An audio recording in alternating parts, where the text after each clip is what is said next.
కేంద్రంలో BJP NDA ప్రభుత్వం రెండు ప్రధానమైనటువంటి సవాళ్ళను ఎదుర్కొంటోంది.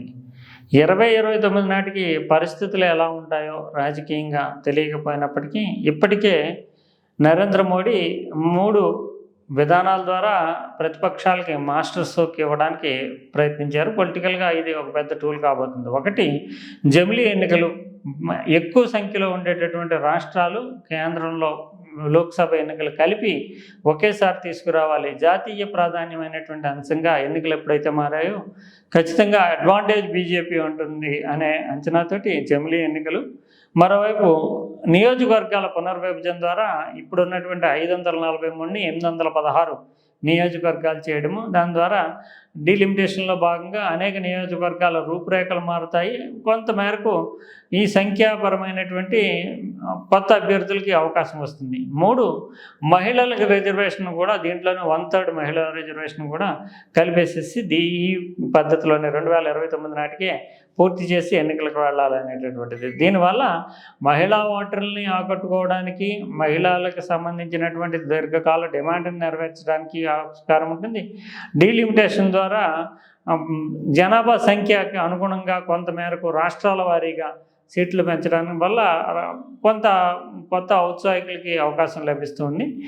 జమిలీ ఎన్నికల ద్వారా అడ్వాంటేజ్. ఈ 3 రకాల ప్రయారిటీసు తమకి అనుకూలిస్తాయని బీజేపీ అంచనా వేసుకుంటుంది. అయినప్పటికీ ఇంకా 2 ప్రశ్నలు, 2 సవాళ్ళు ఎదురవుతూనే ఉన్నాయి. దక్షిణ భారతదేశానికి బీజేపీ పాలనలో తగినంత ప్రాధాన్యం లభించడం లేదు. ఎవరు జాతీయ స్థాయిలో దక్షిణ భారతదేశం నుంచి ప్రాతినిధ్యం వహిస్తూ కీలకమైనటువంటి స్థానంలో ఉన్న వాళ్ళు ఎవరు, ఒక్కళ్ళ పేరన్నా చెప్పండి అనే ప్రశ్నని కాంగ్రెస్, ప్రతిపక్షాలు, ప్రాంతీయ పార్టీలు అడుగుతున్నాయి.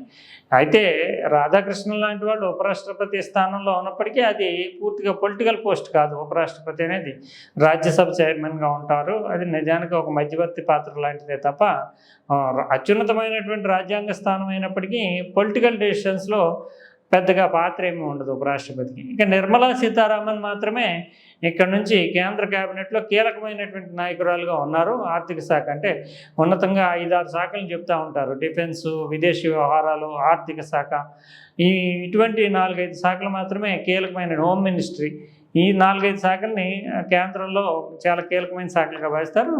నిర్మలా సీతారామన్ ఆర్థిక మంత్రిగా ఉన్నప్పటికీ ఆమెది మోర్ దాన్, అంటే పొలిటికల్ కంటే కూడా ఆమె బాధ్యత ఒక అడ్మినిస్ట్రేటివ్ పోస్ట్గానే చూస్తున్నారు. ఎందుకంటే ఆమె రాజకీయంగా ప్రచారం చేసి ఓట్లు సంపాదించేటటువంటి స్థాయి కానీ, లేదంటే ప్రత్యర్థులను ఎదుర్కొని ప్రచారానికి వెళ్ళేటటువంటి స్థాయి కానీ ఆమెకు లేదు.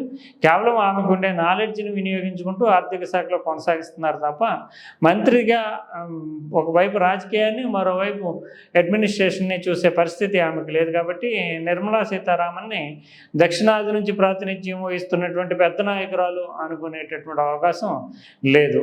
ఇంకోవైపు బీజేపీ ఎదుర్కొన్నటువంటి మరో సవాలు, మరో సమస్య, ప్రాంతీయ పార్టీలతో పొత్తులు పెట్టుకుంటున్నారు. ప్రాంతీయ పార్టీలను అన్నింటినీ కూడా కలుపుకుంటున్నారు. కానీ ప్రాంతీయ పార్టీలకి వేసమెత్తు ప్రాధాన్యం కూడా, కనీస గౌరవం కూడా దక్కట్లేదు.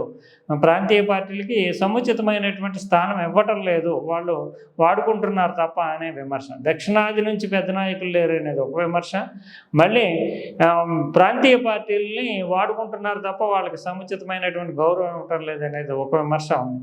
ఈ నేపథ్యంలోనే ఈ 2 సమస్యల్ని పరిష్కరిస్తే 2029 ఎన్నికల నాటికి మరిన్ని కొత్త ప్రాంతీయ పార్టీలు తమకు జతకూడవచ్చు. అందువల్ల కీలకమైనటువంటి నిర్ణయాలు తీసుకోవాలనేటటువంటి అంచనాలో బీజేపీ అగ్రనాయకత్వం ఉందనే వాదనలు వినవస్తున్నాయి. ఇందులో భాగంగా దక్షిణ భారతదేశం నుంచి చంద్రబాబు నాయుడు ఇప్పుడు దక్షిణ భారతదేశంలోనే ఉన్నత స్థానంలో ఉన్నటువంటి కీలకమైనటువంటి సీనియర్ రాజకీయవేత్త.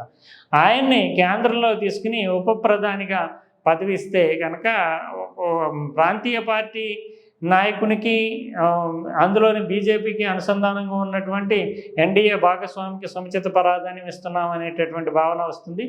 ఇంకోవైపు చంద్రబాబు నాయుడుకి ఉన్నటువంటి అడ్వాంటేజ్ విదేశాల్లో నుంచి పెట్టుబడులను ఆకర్షించడం. ఆయన గూగుల్ కావచ్చు, మైక్రోసాఫ్ట్ కావచ్చు, ఇటీవల ArcelorMittal చూసాము, తర్వాత హుండాయ్ చూసాము. ఇలాంటి అనేక కంపెనీలని ఇప్పుడు భవిష్యత్తులో భారతదేశం అభివృద్ధి చెందాలంటే పెట్టుబడులను ఆకర్షించాలి. ఆ పెట్టుబడుల్ని ఆకర్షించేటటువంటి గ్లోబల్ స్టేచర్ ఉన్నటువంటి నాయకుడు చంద్రబాబు నాయుడు. ఆ రకంగా భారత ప్రభుత్వానికి ఉపయోగపడతారు. మరోవైపు దక్షిణ భారతదేశం నుంచి కీలకమైనటువంటి నాయకుడు, కీలకమైనటువంటి స్థానం కేంద్రంలో లేదు అనే భావన పోతుంది. ప్రాంతీయ పార్టీలకు సముచితమైనటువంటి పెద్దపీట వేస్తున్నాం అనేటటువంటి అంచనాలు వస్తాయి. కాబట్టి చంద్రబాబు నాయుడికి ఉప ప్రధాని పదవి ఇస్తే ఎలా ఉంటుంది అనే చర్చ బీజేపీలో జరుగుతుంది. ఇంకోవైపు మరో ప్రాంతీయ పార్టీ అంటే కుడి ఎడమల లెఫ్ట్ అండ్ రైట్ హ్యాండ్స్గా ఉన్నటువంటి బీహార్లో నుంచి ఇప్పుడు రాజ్యసభకి వెళ్తున్నటువంటి నితీష్ కుమార్కి ఆయన్ని కూడా మరోవైపు ఉప ప్రధానిగా చేస్తే నార్త్ నుంచి ఒక ఉప ప్రధాని ఉంటారు, బీహార్ నుంచి. ఆయన కూడా 20 ఏళ్ల పాటు ముఖ్యమంత్రిగా పనిచేశారు. శాంతి భద్రతలు ఇతరత్ర విషయాల్లోని, అడ్మినిస్ట్రేషన్ విషయాల్లోని, వెల్ఫేర్ స్కీమ్స్ విషయాల్లోని తనదైన ముద్ర వేసుకున్నాడు నితీష్. అందువల్ల జాతీయ స్థాయిలో అతని యొక్క బ్రాండ్ ఖచ్చితంగా ఉపయోగపడుతుంది.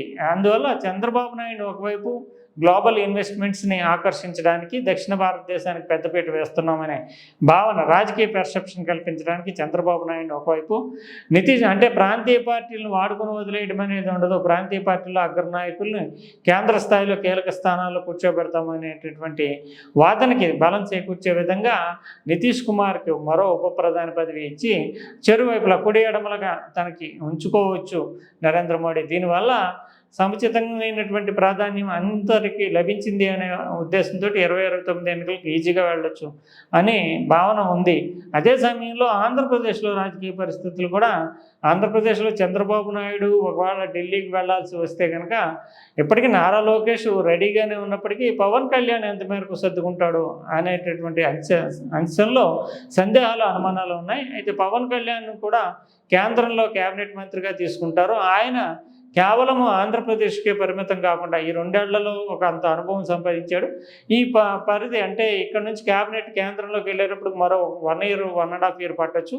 ఈ లోపల ఈ అనుభవం ఉంటుంది కాబట్టి కేంద్రంలో ఆయన కేబినెట్ మంత్రిగా ఉంటారు. అంతేకాకుండా దక్షిణ భారతదేశంలో ఒక స్టార్ క్యాంపైనర్గా ఆయనకు ఉండేటటువంటి ఫ్యాన్ బేస్ తమిళనాడులో ఉంది, కర్ణాటకలో ఉంది, ఆంధ్రప్రదేశ్, తెలంగాణ ఎలాగో ఉంది, ఒడిశాలో ఉంది, మహారాష్ట్రలో ఉంది. ఇలా పవన్ కళ్యాణ్కి 5-6 రాష్ట్రాల మీద ఇన్ఫ్లుయెన్స్ చేయగలిగినటువంటి ఐకానిక్ స్టార్, ఐకానిక్ ఇమేజ్ ఉంది. కాబట్టి ఆయన్ని ఈ ప్రచారానికి వాడుకుంటూ కేంద్ర క్యాబినెట్లోకి తీసుకోవాలని, మరో సందర్భంలో అక్కడ పవన్ కళ్యాణ్ని రీప్లేస్ చేయడానికి నాగబాబుని ఆంధ్రప్రదేశ్ ప్రభుత్వంలో కేబినెట్ మంత్రిగా తీసుకుంటారు. ఇక పవన్ కళ్యాణ్ నారా లోకేష్ కింద పనిచేయడం కంటే కూడా చంద్రబాబు నాయుడు కింద పనిచేయడం అనేటటువంటిది సమంజసమే. ప్రధాని నరేంద్ర మోడీ దగ్గర పనిచేయడానికి ఎటువంటి అభ్యంతరాలు ఉండవు. కానీ లోకేష్ అయినా జూనియర్ కాబట్టి ఆయన దగ్గర పనిచేయడం అనేది ఇబ్బందికరం. కాబట్టి పవన్ కళ్యాణ్ కూడా కేంద్ర క్యాబినెట్లో తీసుకుంటారు. అదే సమయంలో ఆంధ్రప్రదేశ్లో మాత్రం కూటమి కొనసాగుతూ ఉంటుంది అనే అంచనాలు వెలువడుతూ ఉన్నాయి. ఇది ఎంతవరకు ప్రాక్టికల్గా అమలవుతుంది, ఈ జోష్యాలు ఫలిస్తాయా లేదా, చంద్రబాబు నాయుడు ఆంధ్రప్రదేశ్ను వదిలేసి కేంద్రంలోకి వెళ్ళడానికి ఇష్టపడతాడా?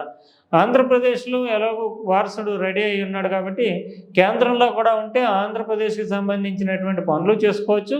కేంద్రంలో కూడా ఇన్ఫ్లుయెన్షియల్ పొజిషన్లో ఉంటారు కాబట్టి నరేంద్ర మోడీని, అమిత్ షాని ప్రభావితం చేస్తూ ఆంధ్రప్రదేశ్కి న్యాయం చేసుకోవచ్చు. కూటమి పటిష్టంగా ముందుకు వెళ్ళడానికి ఉపయోగపడుతుంది అనే భావనకు వస్తే కనుక తాను రాజకీయంగా యాక్టివ్గా ఉండగానే నారా లోకేష్ను ముఖ్యమంత్రిగా ప్రతిష్ఠింపజేసి ఆయన స్థానం బలపడడానికి చంద్రబాబు నాయుడు కూడా సమ్మతించవచ్చు అనే అంచనాలు వెలువడుతున్నాయి. ఏదేమైనా పవన్ కళ్యాణ్ మాత్రము నారా లోకేష్ ముఖ్యమంత్రి అయితే కేంద్రం వైపే మొగ్గు చూపేటటువంటి సూచనలు కనిపిస్తున్నాయి. ఏదేమైనా ఓవరాల్గా రానున్నటువంటి 1-2 సంవత్సరాల్లో దేశ రాజకీయాల్లోనూ, ఆంధ్రప్రదేశ్ రాజకీయాల్లోనూ విపరీతమైనటువంటి పరిణామాలు, మార్పులు వచ్చేటటువంటి సూచనలు అయితే ఖచ్చితంగా కనిపిస్తున్నాయి.